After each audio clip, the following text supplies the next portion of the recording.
Bom dia, pessoal. A ideia aqui hoje é falar um pouco sobre alguns pontos interessantes em relação à arquitetura de computador e sobre como funciona a máquina, né? E discutir algumas coisas que dá para fazer de interessante nisso. Só para ter uma ideia, alguém aqui, quantos aqui programam Assembly, já tem alguma experiência com isso? Ou com programa linguagem C, alguma coisa mais de baixo nível? Legal, tem o pessoal aí. Bom, é um assunto bem extenso e eu tentei pegar algumas coisas que eu acho bem interessante para a gente discutir aqui. Bom, começando sobre a máquina em si, né? Uma visão geral de como os componentes são integrados na placa-mãe.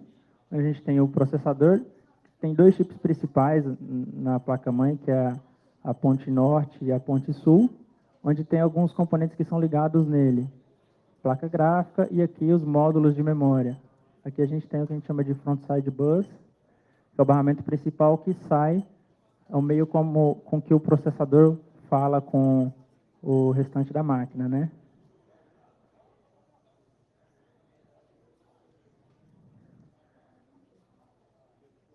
Tem alguns conceitos iniciais que é necessário para entender alguns porquês. Um deles é barramento. O que seria o barramento? O barramento nada mais é que um conjunto de fios, um caminho elétrico que permite interligar os componentes. Esses barramentos eles podem ser tanto internos à CPU quanto externos. Sem entrar no mérito em relação à arbitragem, quando o barramento pode ser usado ou não, o, o processador, quando ele precisa ler ou escrever alguma coisa na memória, ele utiliza esses barramentos, que são três: barramento de controle, de dados e de instruções.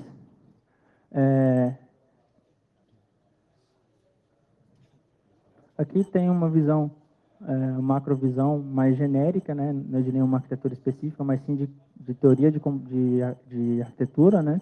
Onde a gente tem alguns registradores, que são regiões de memória dentro do processador, e você tem a interligação desses componentes, a unidade lógica aritmética, através de barramentos internos. E, de uma forma bem simplista, né, o barramento externo, que são os fiozinhos que são ligados, né? Então, quando a gente fala que um processador tem 32 bits de barramento, significa 32 fiozinhos que saem dele para fazer alguma coisa. A gente tem um processador, a memória e os subsistemas, que é como os dispositivos externos, teclado, impressora, mouse, placa de rede, conversa com o processador que coordena tudo, né? Então, a gente tem barramento de endereço, barramento de dados e barramento de controle, que propicia essa conversa. Quando o processador ele tem que ler, ele quer ler alguma coisa da memória, ele coloca no barramento de endereço qual que é o endereço que ele quer ler. No barramento de controle ele indica que é a leitura e aguarda o dado no barramento de dados. E quando ele quer escrever, ele só inverte a indicação no barramento de controle.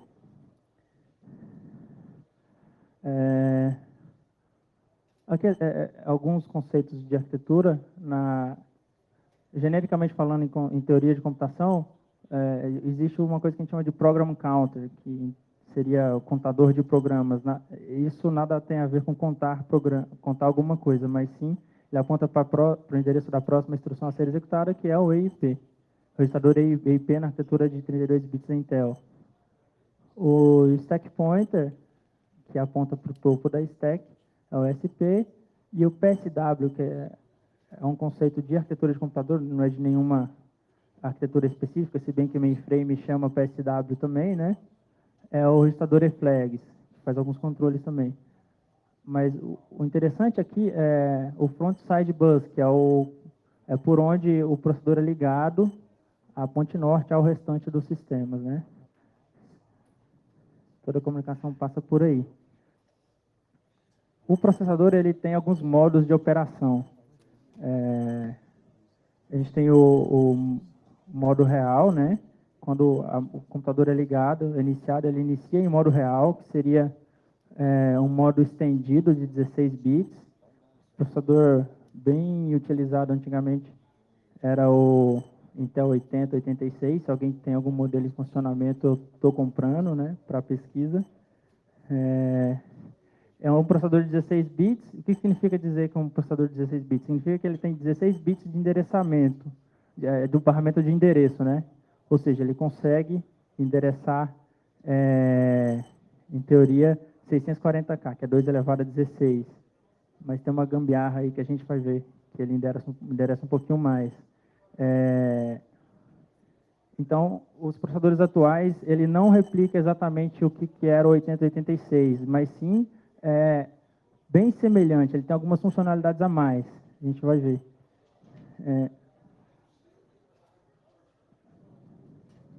O modo protegido, que é o de 32 bits, é o nativo da maioria desses processadores, né? Ele possui uma capacidade de executar algumas aplicações 8086 em um ambiente multitarefa, né? Ele cria um isolamento e roda o código do seu programa 8086 dentro daquele isolamento.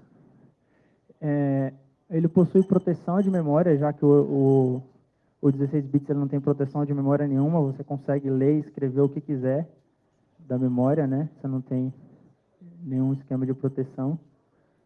E você tem esse modo virtual, né, que é o utilizado para rodar esses programas. Ele não é realmente não é um modo real, é só uma emulação para conseguir rodar programas mais antigos. Você tem o SMM, que é utilizado para executar rotinas, geralmente de gerenciamento de energia, e tem outras funcionalidades maliciosas. O Rodrigo publicou um paper bem interessante na FRAC, falando sobre como utilizar esse esquema para poder fazer malware, né, rootkit. E você tem o IA32 Extender Mode, que é o de 64 bits, né?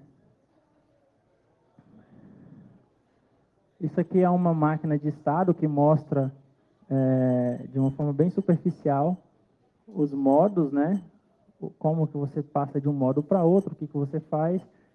PE aqui é uma flag do registrador CR0, um registrador de controle que foi criado no 386, para o primeiro processador tem 32 bits.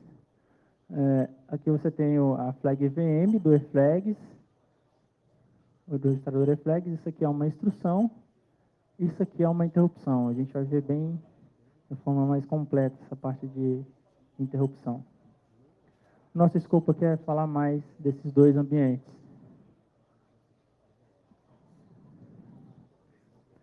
Bom, aqui tem algumas coisas que a gente tem como verdade, né, mas que é interessante ser discutida, porque historicamente tem algumas coisas que foram diferentes. Por exemplo, memória. O que é uma memória, né? A memória ela consiste em quantidade de células ou endereço, ou seja, células são agrupamentos de bits. Você pode ter um agrupamento, o mais comum que a gente usa hoje são 8 bits por célula, que é um byte. A gente convencionou chamar isso de byte, né? Mas já tem outras arquiteturas, já existiram outras arquiteturas, né, que tinham byte com um tamanho diferente de 8 bits. Inclusive, é por isso que os livros de rede preferem utilizar o termo octeto ao invés de utilizar o termo byte. Ou seja, o que é a célula, então? A célula é a menor unidade endereçável, a menor quantidade de bits que você consegue endereçar, tá? Normalmente é denominada byte. Tem mais informação sobre isso no artigo que saiu na revista agora, né? Junto com a H2HC. Address Space. Address Space cada célula na memória, ou seja, cada byte ele é referenciado por um endereço. Tá? A faixa que é possível você endereçar é conhecido como address space, ou espaço de endereçamento. Geralmente vai do endereço 0 até um limite, que é o limite da sua memória física. Isso falando em endereçamento físico. Tá? Diversas formas de você organizar 96 bits. Você pode ter, eu vou chamar de byte aqui, tá? Você pode ter byte de 8 bits, byte de 12 ou byte de 16. O pré-requisito é que o tamanho de todas as células sejam iguais. Então, aqui você tem 12 bytes, 8 bytes e 6 bytes, né?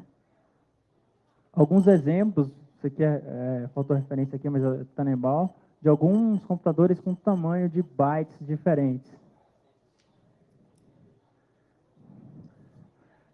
Esses bytes eles são agrupados na memória que a gente chama de word. O conceito de word também é um pouco controverso. O pessoal de hardware tem uma visão, o pessoal de software tem outra. Se você pega, por exemplo, o manual da Intel, ele fala que uma word tem 16 bits. Mas se você pega o pessoal de hardware, fala que o tamanho da word é relativo ao tamanho do barramento de dados, que é a quantidade de dados que você consegue transferir ali. Então, tem algumas diferenças de nomenclatura, mas para a gente aqui, vamos assumir words de 32 e de 64 bits. O word é a quantidade de dados que uma instrução consegue manipular por operação, geralmente tem a ver com o tamanho do barramento de dados.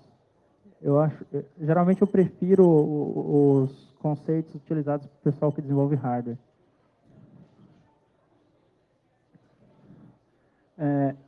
Muitas arquiteturas elas requerem que aqui a gente já começa a ver a importância desses conceitos, né? Muitas arquiteturas elas requerem que as words sejam alinhadas em suas fronteiras, ou seja, se você referenciar, se a gente está trabalhando com uma arquitetura de 32 bits, de word de 32 bits, se você referenciar um endereço no meio disso daí, ele simplesmente te dá gera uma interrupção de problema, né? Por exemplo, em uma arquitetura com words de 4 bytes, os endereços podem começar, para você referenciar, pode começar no 0, no 4, no 8, mas não pode no 1 ou no 2. Words de 8 bytes pode começar no 8, 0, 8, 16, mas não pode começar no 4 ou no 6, que seria ali no meio da word. E aí entra, a gente tem arquiteturas que requerem isso e as que não requerem. As que requerem são as que a gente chama de hardline, que é onde o alinhamento é obrigatório. Tem alguns exemplos de processadores que requerem. Se você fazer uma referência desalinhada, aí você gera uma interrupção. E a arquitetura Intel que a gente mais utilizada hoje, né, nos computadores de uso geral, ela não requer referência alinhada, mas tem alguns impactos disso. Por exemplo, se eu tenho aqui o barramento de dados, tá? Em uma arquitetura de 32 bits. Para eu requerer essa word aqui, ó, se ela está alinhada com os endereçamentos, começa aqui no 8, eu com uma leitura da memória eu consigo recuperar o dado que eu quero. Se a referência está desalinhada, são mesmo 4 bytes aqui, ó. 1, 2, 3, 4. No endereço 17, ele requer uma leitura, 2 leituras de memória. Então, você tem impacto de performance em relação a isso. Aqui é um gráfico comparativo da execução de um algoritmo bubble sort utilizando o algoritmo de ordenação bubble sort, utilizando referências alinhadas e desalinhadas. A gente nota que aqui, ó, a linha do tempo, com referência desalinhada, demorou muito mais para poder ordenar o conjunto de dados.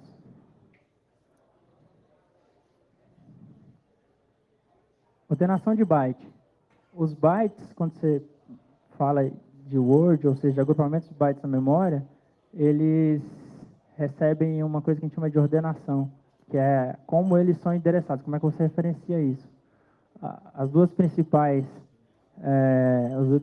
tipos são Little Endian e Big Endian. Na rede também tem esse esquema de ordenação. A arquitetura de rede, ela utiliza ordenação, quando o dado é trafegado, Big Endian. Então, quando você vai transferir dados de uma máquina Intel, por exemplo, que é Little Endian, para uma PowerPC, que é Big Endian, por padrão Big Endian, né? Você tem como configurar no próprio PC. Você tem que converter o dado na memória para Big Endian. Você tem algumas funções de conversão disso. Aqui, ó, um exemplo de endereçamento. Big Endian, você endereça da esquerda para a direita, então você quer o endereço 0, 1, 2, 3, endereço 4, 5, 6, 7. E o Little Endian da direita para a esquerda, 0, 1, 2, 3, 4, 5, 6, 7, assim por diante. Isso aqui tem impacto quando você vai explorar software, porque às vezes você precisa escrever o endereço que você quer que execute de forma invertida na memória, né? É por causa disso daqui.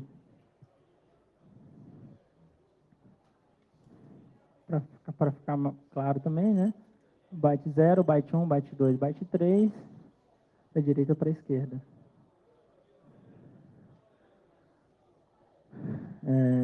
Bom, em relação à memória, espaço de endereço é o conjunto de possíveis endereços que a gente pode referenciar, né? Aí você tem o espaço de endereço físico e o espaço de endereço virtual. O espaço de endereço virtual é tudo que o seu software consegue enxergar ali. E o espaço de endereço físico é a limitação física da sua memória. Em ambiente protegido, de modo protegido, a gente consegue, por exemplo, endereçar todo o address space disponível no endereçamento, mesmo que você tenha memória. Por exemplo, você tem um limite de 4 GB de endereço, você consegue endereçar 4 GB, mesmo que você tenha só 2 GB de memória, por causa da memória virtual. A MMU é o hardware que faz essa tradução de endereços sob a supervisão do kernel. Aqui é um exemplo de máquina com 32 bits de endereço, onde eu tenho 4 GB endereçáveis com apenas 2 GB de memória RAM. Bom, no ambiente de modo real, a memória ela é segmentada em partes em partes para cada processo, né? A gente tem esses segmentos, são espaços completamente independentes. Por exemplo, a gente tem no modo real, a gente tem um registrador de segmento de 16 bits e o offset de 16 bits. Então, você consegue endereçar em 16 bits, no máximo 64K. Então, cada segmento do seu programa pode ter no máximo 64K, nesse esquema. São construídos numa sequência linear de endereços, de 0 a algum máximo, no caso, em 16 bits são 64K. Para especificar um endereço, o que seria um endereço lógico, você precisa de um segmento, ou seja, onde é que na memória começa o seu segmento, mais deslocamento dentro daquele segmento, que é o offset, que a gente chama. O uso desse segmento possibilita configurar diversas permissões para segmentos. Então, você pode ter um segmento de dado com permissão de não execução e um segmento de código com permissão de execução, sem permissão de escrita, né? Pode ter tamanho fixo ou expansível. Aqui a gente tem uma memória que pode ser segmentada, onde a gente tem o endereço do segmento, ou seja, qual posição da memória que começa o segmento, e um deslocamento dentro do segmento. Tá? E isso aqui é um endereço virtual, porque eu só tenho 2 GB disponíveis. Esse aqui que eu estou atrás, se alguém tiver para vender, eu compro. O 8086. Eu acho legal mostrar as coisas nele, porque fica mais simples depois para você entender as outras coisas em modo protegido, em outros modos. Então, tem alguns registradores aqui, que são manipulados pelas instruções da máquina para executar o que você quer que o hardware faça.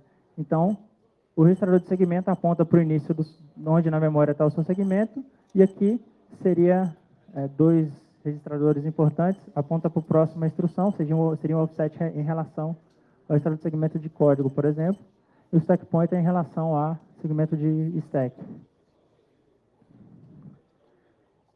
Bom, características do 8086. Ele tem 16 bits de endereço, mas ele consegue endereçar até 1 mega, porque ele tem uma trickzinha que ele endereça, na verdade, ele tem um barramento de endereço de 20 bytes, barramento físico, né, mas registrador de segmento de 16 só. Então ele coloca, ele endereça 1 mega fisicamente, mas com blocos de 64K. Barramento de dados 16 bits, e a stack para suportar chamada de funções e subrotinas, né? Aqui está bem detalhado, a gente tem aqui o desenho dos pinos. Você lembra que eu falei que barramento são fios, né? De uma forma bem simples aqui, que liga nos componentes. Então, eu tenho a pinagem do processador aqui, onde eu tenho os pinos de endereço, que são compartilhados com os pinos de dados. São os mesmos pinos. Eles sofrem uma multiplexação baseada no tempo. Dependendo do tempo de qual intervalo de clock vai ser usado para endereço ou para dados. Tá?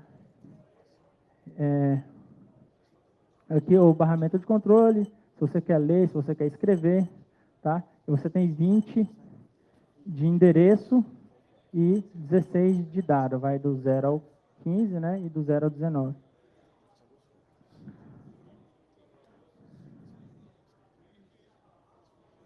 Formato de endereço lógico, né? Você tem o segmento e o offset dentro do segmento. Então, por exemplo, aqui, eu tenho no registrador de segmento CS aqui, eu tenho que ele está com esse endereço da memória.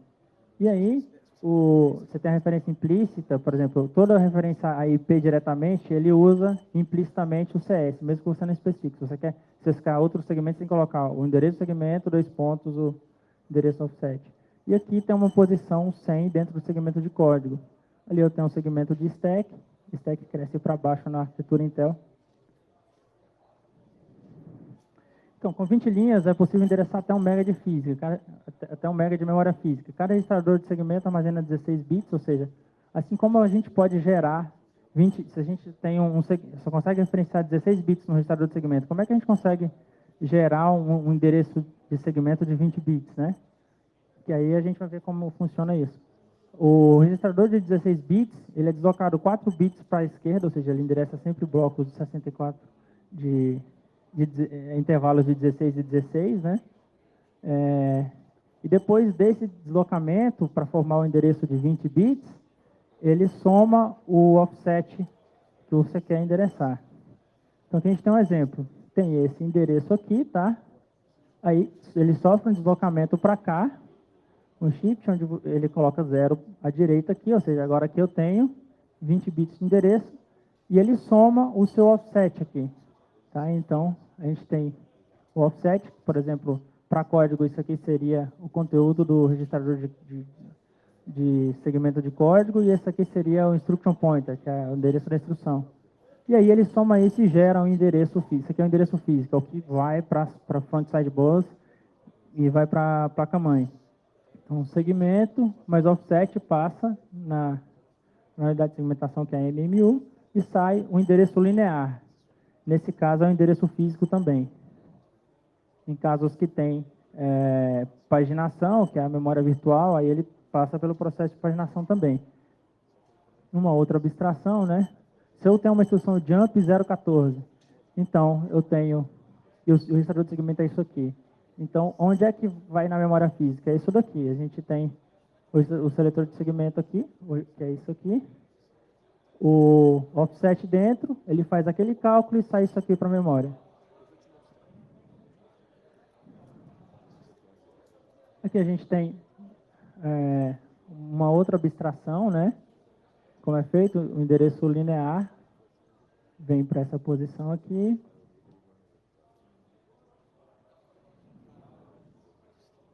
O deslocamento que ele faz é a mesma coisa que multiplicar por 16, né? Porque ele são 2 elevado a 4, 4 bits de rotacionamento, cada bit ele dobra. Uma outra referência a stack, né? O SP com esse valor e o registrador de segmento de stack com esse valor. Isso aqui é para simbolizar o deslocamento. A referência vem para cá. Bom, os programas utilizam endereços lógicos virtuais, onde qualquer referência à memória passa necessariamente pelo processo de segmentação. A arquitetura Intel, ela é necessariamente, obrigatoriamente segmentada, mas você pode desabilitar o processo de paginação. O processo de paginação é o que permite você ter aquele 2 GB de memória física e endereçar 4 GB, e também você fazer o swap, né?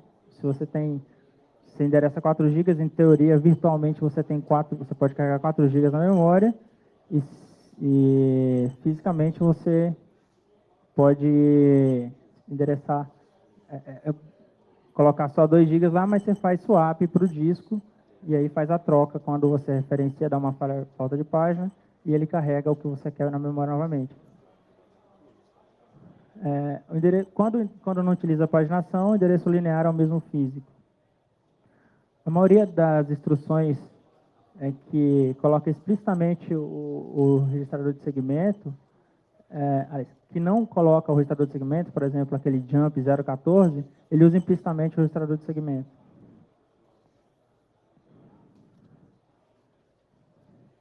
Pode haver sobreposição de segmentos? Sim, pode. Aqui tem um exemplo disso. Você tem como gerar com endereços lógicos diferentes as mesmas posições físicas. Aqui é uma coisa que eu acho bem interessante. Quando eu entendi isso, eu fiquei bem feliz, que é a questão de como funciona, como é que a máquina conversa com o mundo externo, né? Por exemplo, quando você digita uma tecla no seu teclado, qual que é o código que vai executar aquilo? Como é que isso vai ser tratado, né? Então, você tem os dispositivos ligados fisicamente através de um barramento nos controladores de interrupção, nos controladores do dispositivo. Então, você tem controlador de interface IDE, de SATA, você tem diversos tipos de controladores, né? E você consegue conversar com eles direto. Você tem barramento de endereço, de área e de controle aqui também, através do barramento do sistema. Aqui tem diversos controladores distintos, onde você tem controlador de Ethernet, de impressora, né? Porta paralela, vídeo e alguns outros de disco. Aqui a gente tem o barramento de sistema e os registradores. Cada controlador ele tem diversos registradores internos. Então, quando o processador quer falar direto com o dispositivo, ele pode escrever ou ler nesses registradores internos. Para cada um é de um tipo, mas geralmente eles têm 3 tipos de registradores: os de dados, os de status e os de comando. Tá, e como é que você vai endereçar isso, né? O processador ele pode endereçar os registradores através de portas de I/O, ou seja, ele tem um espaço de endereçamento distinto para poder conversar com esses dispositivos. Uma porta de I/O é o endereço, né, que é o endereço daquele registrador, daquele segmento, daquele controlador. E uma das formas de transferir dados é através de I/O programado. Nessa técnica, o processador transfere dados diretamente para o dispositivo. Você tem alguns exemplos na internet que você acha mais fácil para você tratar teclado usando instruções específicas para falar com o registrador. Essas instruções é a instrução IN, OUT, INS e OUTS. A diferença do com S e sem S é que com S ele transfere blocos de dados, em vez de um byte por vez. Então, para o processador falar com esses dispositivos externos, tem 2 formas. Tem esse esquema que a gente viu aqui, que é com um espaço de endereçamento separado, ou ele pode mapear o conteúdo do dispositivo em um espaço do endereçamento principal dele.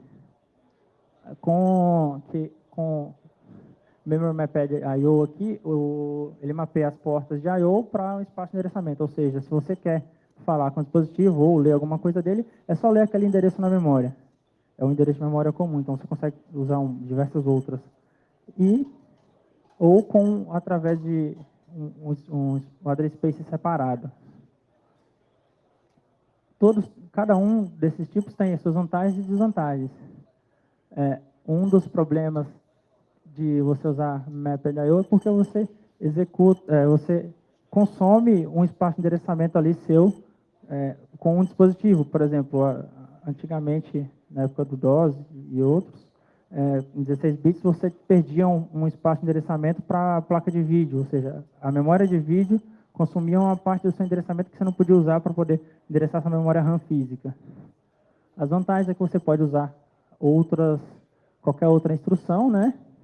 e você tem um maior espaço de endereçamento, porque o de I/O ele só tem 16 bits, 64K, você consegue endereçar só 64K. Você tem alguns problemas aqui com o I/O separado, com esse espaço menor. Que é a instrução especial, que é a INS e ALT-S, né? E o espaço de endereçamento é mais reduzido. A vantagem é que você não ocupa o endereçamento da sua memória principal. O mesmo barramento de endereço utilizado para acessar a memória principal é utilizado para acessar esse address space separado. A diferença é que esse pino aqui, ele fala se é memória ou se é o barramento de I/O que vai ser utilizado. Aqui a gente tem a abstração, processador com front-side bus, ou ele endereça com aquelas instruções específicas para falar com o controlador do dispositivo, ou ele mapeia ali.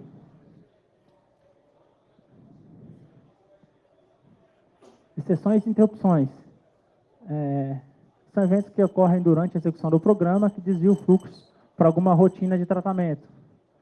Quando termina, o tratador ele devolve o controle para o programa que ele interrompeu. O que difere a exceção de interrupção é o tipo de evento que gera essa condição. Interrupção vem do hardware e exceção são de softwares. O ponto essencial de execução de uma exceção é que ela é gerada por alguma condição causada no programa. A Intel tem uma instrução chamada int, né, que confunde muita gente, principalmente tem diversos livros que falam diferente, que o pessoal chama que você chama int 0x80, por exemplo, no Linux, se você gera uma interrupção, na verdade é uma exceção. A galera de hardware chama isso de exceção e não de interrupção. Ou o pessoal também gosta de chamar de interrupção de software, né? Um nome genérico aí. Quando são causadas tá. Quando ocorre quando isso ocorre, o fluxo de controle passa o controle para o tratador dessa exceção, o código que você definiu que vai tratar quando ocorrer aquela exceção. Exemplos de condições comuns que podem gerar exceção: overflow de ponto flutuante, overflow de inteiros, proteção contra a violação de acesso à memória, opcode indefinido. Se você chama uma instrução que não existe na arquitetura, ele gera uma exceção também. Tentativa de iniciar dispositivos de entrada e saída que não existem, divisão por zero e outros. São só alguns exemplos. As interrupções são alterações no fluxo de controle causadas pelo programa de execução, mas por alguma coisa relacionada à entrada e saída, ou seja, alguma coisa externa, tá? Assim como a exceção, a interrupção devolve o controle para o programa interrompido depois de tratar. Transparência é uma propriedade da rotina dos tratamentos de interrupção que garante que o computador volte exatamente ao estado que estava antes da interrupção, de ter a interrupção. Dado que geralmente os computadores têm mais dispositivos de entrada e saída, existe sempre a possibilidade, diferente de zero, de ter duas interrupções ao mesmo tempo, né? Para resolver esse problema, a rotina desabilita, geralmente quando ela entra, a rotina de tratamento entra em execução, ela desabilita as interrupções chegadas pelo controlador de interrupção. Ele dá a instrução CLI, desabilitando essas interrupções.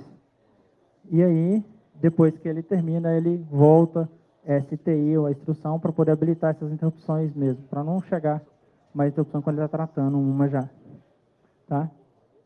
Tem um outro esquema que o controlador de interrupção, ele atribui prioridade para cada interrupção que chega externa. Ou seja, você tem o timer do sistema de mais alta prioridade e tem outros menores, mas isso pode ser configurado. Olha, está faltando. Acho que eu copiei o slide errado.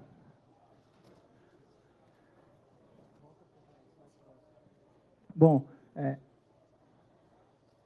vou mostrar uma coisa para vocês num sistema operacional bem moderno aqui, eu não sei se alguém já viu.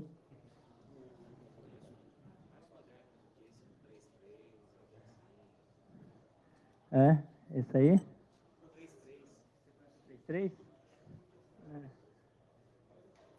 Esse aqui é o Windows, né?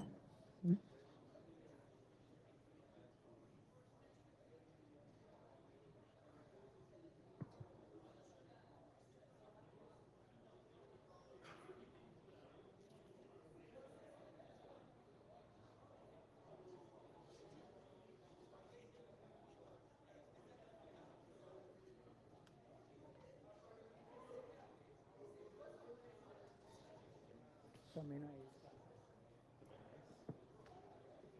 A gente vai falar um pouco sobre o processo de boot aqui, ver código de BIOS e tal.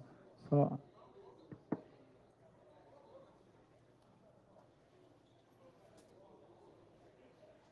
Para quem nunca viu, esse aí é o Windows 3.11, o Firewall Workgroups, né? Mas o que a gente vai fazer vai ser fora dele. Só para, como curiosidade.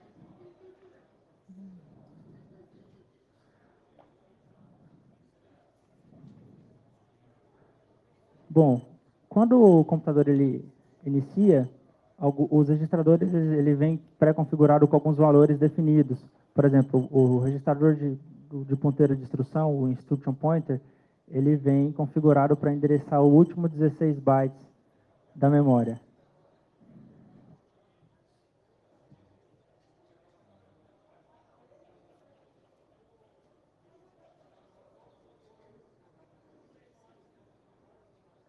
Bom, esse aqui é o code view, ele vem junto com o MASM,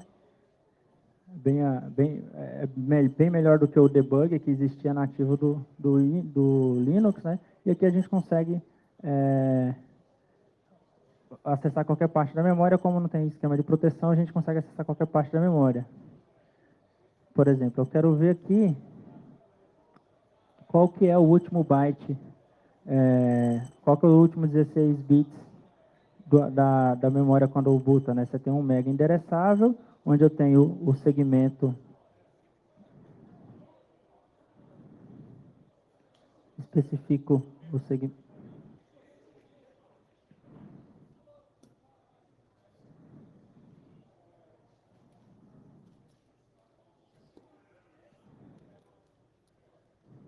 Estou especificando o segmento que eu quero. Isso aqui vai ser deslocado 4 bits para cá, então vai ficar F0000. E aí eu quero, como eu quero os últimos 16 bits, eu vou referenciar como offset dentro dele FFF0. O endereço final vai ser FFFF, desses três aqui, e o 0, ok? O endereço físico que eu vou acessar vai ser esse. Então, o computador ligou, configurou o conteúdo dos registradores do processador, e ele vai executar essa instrução aqui. Essa instrução já é instrução de BIOS. Já está utilizando aquele esquema que a gente viu de mapear um dispositivo dentro do address space da memória. Então, as instruções que a gente vai ver aqui são instruções de BIOS. Se você quiser dumpar isso aqui por disco e desassemblar e ver, à vontade. Dá para notar que o segmento é o mesmo, mas ele está utilizando um fair jump, né? Que é um salto referenciando um outro segmento dentro da memória. Por que ele faz isso? Porque ele não sabe qual que é o segmento que você configurou para acessar isso aqui. Como a gente pode configurar diversas combinações de segmentos de deslocamento para dar um mesmo endereço físico, então isso aqui é para garantir que você vai estar nesse segmento. Se eu setasse o registrador CS aqui e pedisse para dar o disassembly direto nesse endereço de offset aqui, ele assumiria o segmento de core. Vamos ver o que tem dentro desse segmento aqui.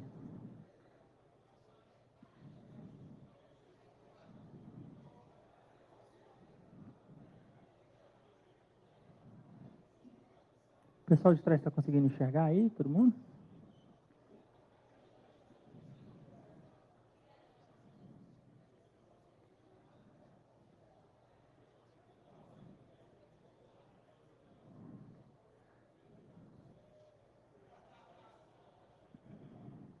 Bom, se a gente ver aqui, código de BIOS também, ele está saltando para o offset isso aqui é um near jump, né? Do mesmo jeito que tem far jump e near jump, a gente tem far call e near call. A gente não vê isso muito em ambiente protegido, porque você tem cada programa ele usa o address space completo, então tem 4 GB virtualmente cada programa para utilizar. Então ele dá um jump para esse offset, vamos ver o que tem lá.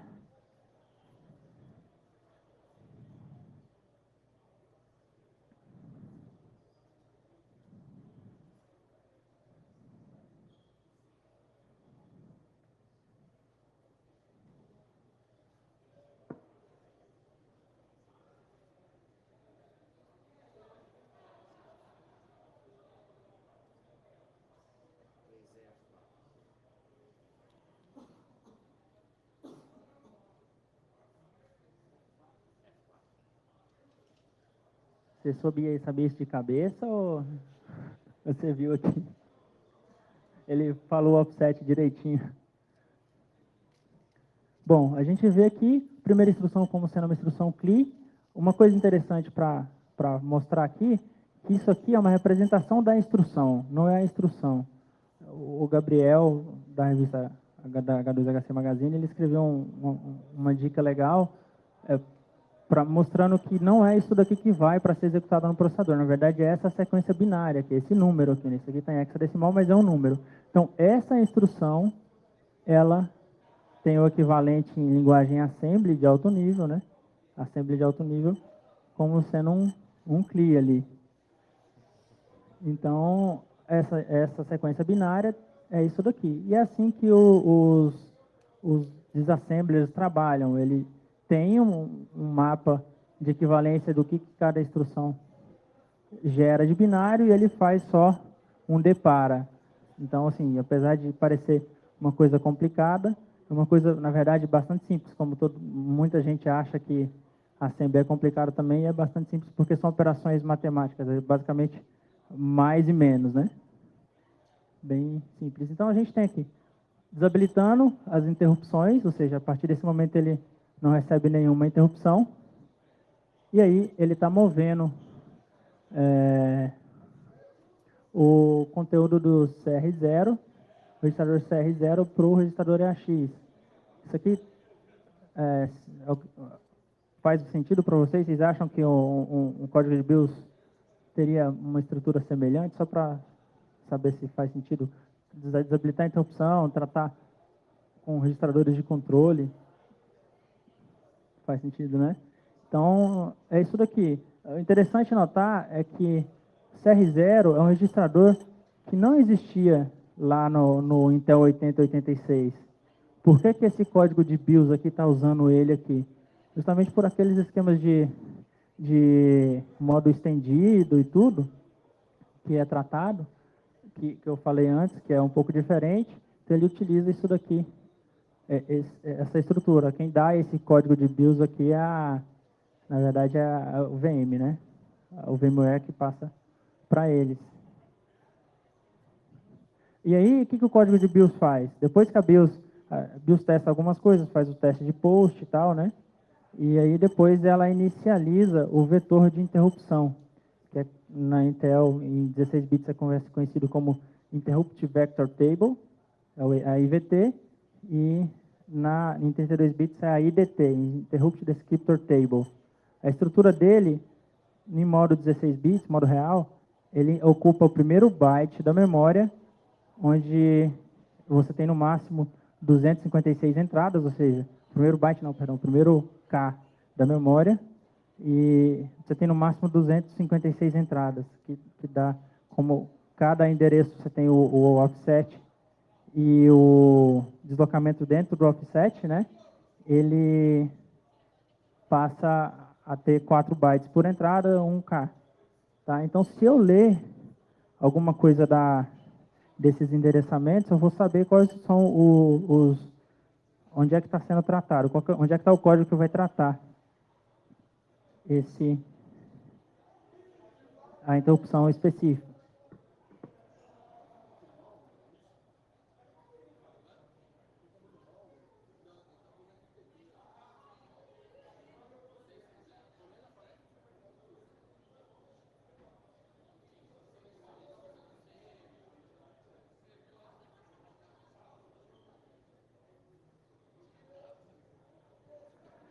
Por exemplo, quando a gente chama uma interrupção lá, no Linux seria algo do tipo int 0x80, né?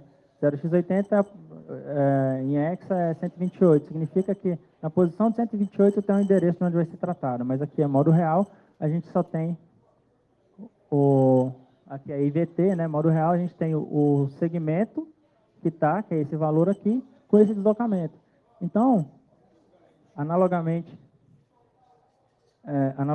ao que ocorreria no Linux, a gente tem aqui, por exemplo, posição 128, significaria que o código de tratamento, aqui não está inicializado, né?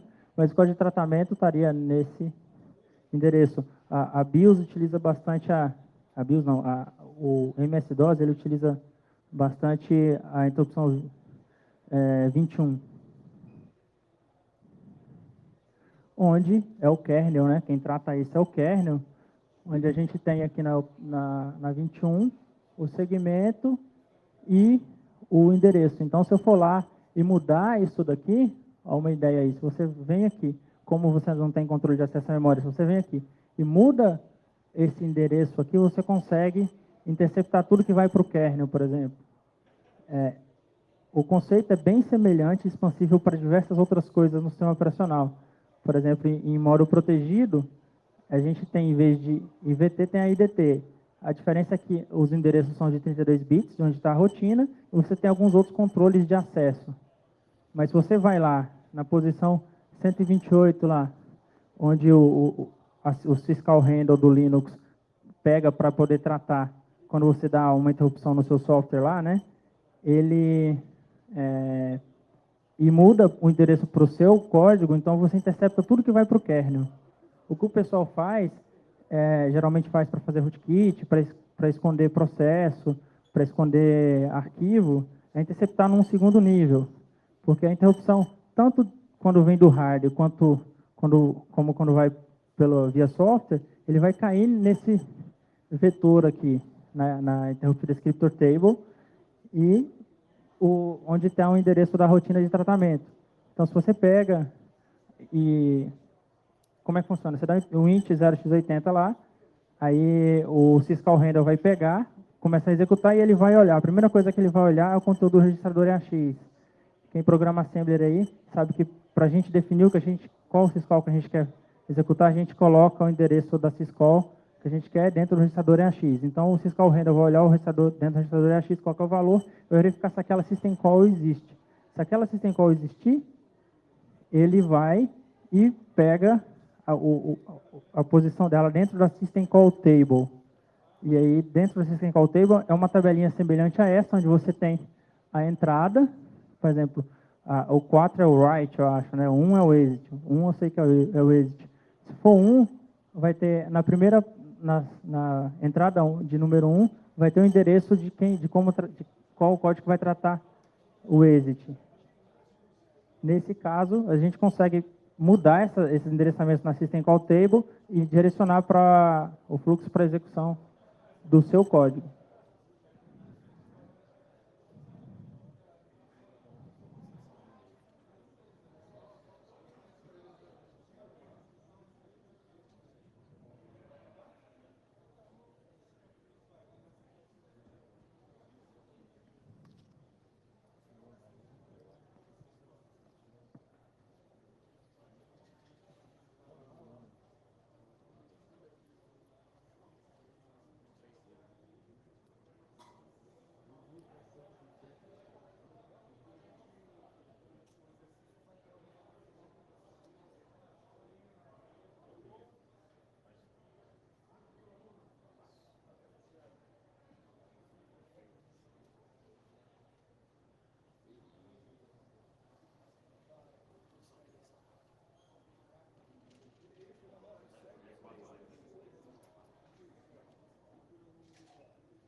Falando sobre interrupções, que é um assunto bem interessante, que é como você define o código que vai tratar tanto coisa que vem do seu programa, como coisas que vêm do seu hardware.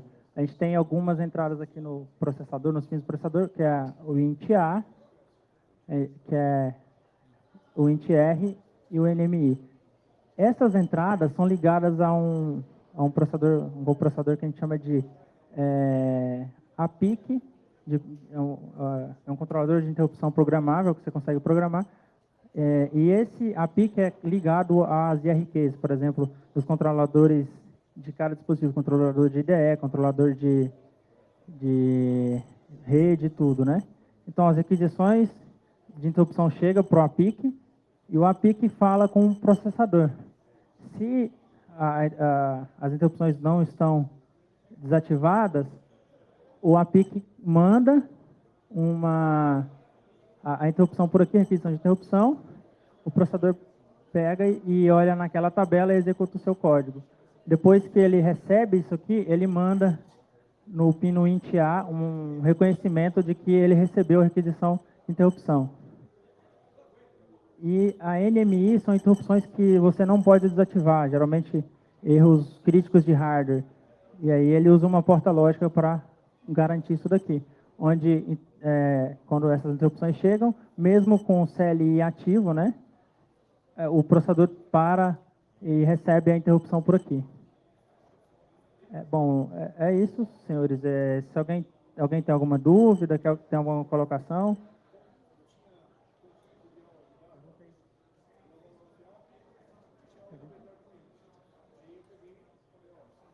Alguém quer falar alguma coisa sobre alguma coisa que possa estar errado aqui, né?